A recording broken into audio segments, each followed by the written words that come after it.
Learn English by reading English books. Ravin Sharma, the monk who sold his Ferrari.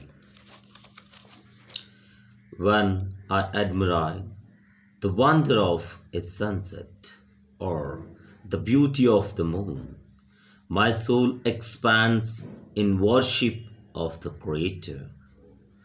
It had been over 12 hours since Julian had arrived at my house the night before to share the wisdom he had gathered in Sivan. Those 12 hours were, without a doubt, the most important of my life. All at once, I was feeling exhilarated, motivated, and as even liberated. Julian had fundamentally changed my outlook on life.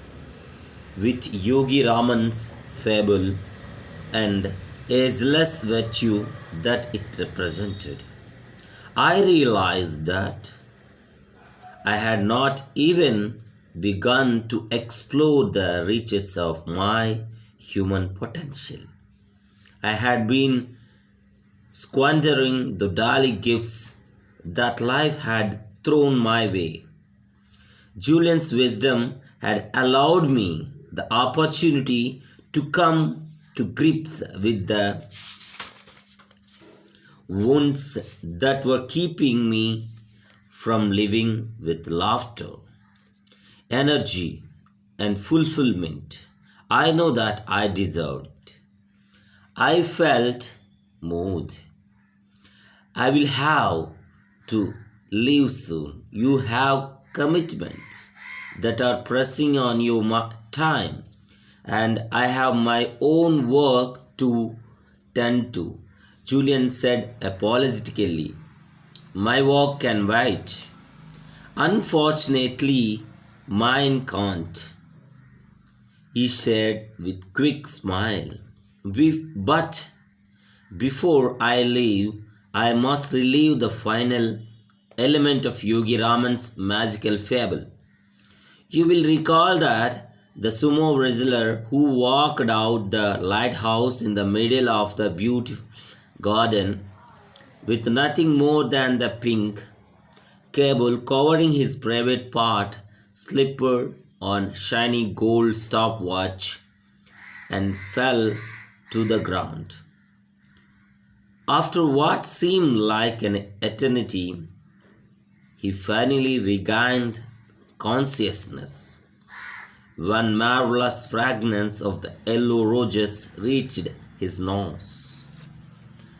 He then jumped to his feet in delight and was astonished to see a long, winding path studded with millions of tiny diamonds.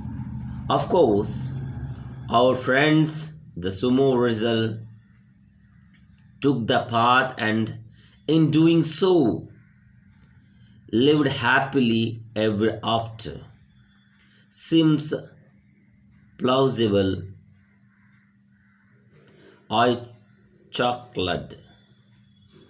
Yogi Raman had quite a vivid imagination, I will agree, but you have seen that his story has a purpose, and that principle it symbolizes are not only powerful, they are highly practical.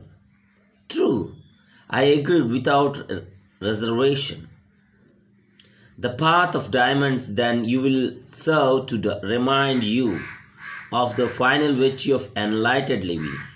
By carrying this principle with you through your daily work, you will enrich your life in a way that is difficult for me to describe. You will begin to see the exquisite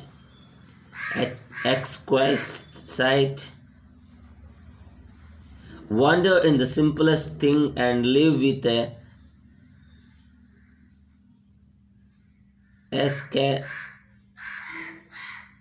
Tessie, Sketsy, you deserve, and be carrying out your promise to me and sharing with others.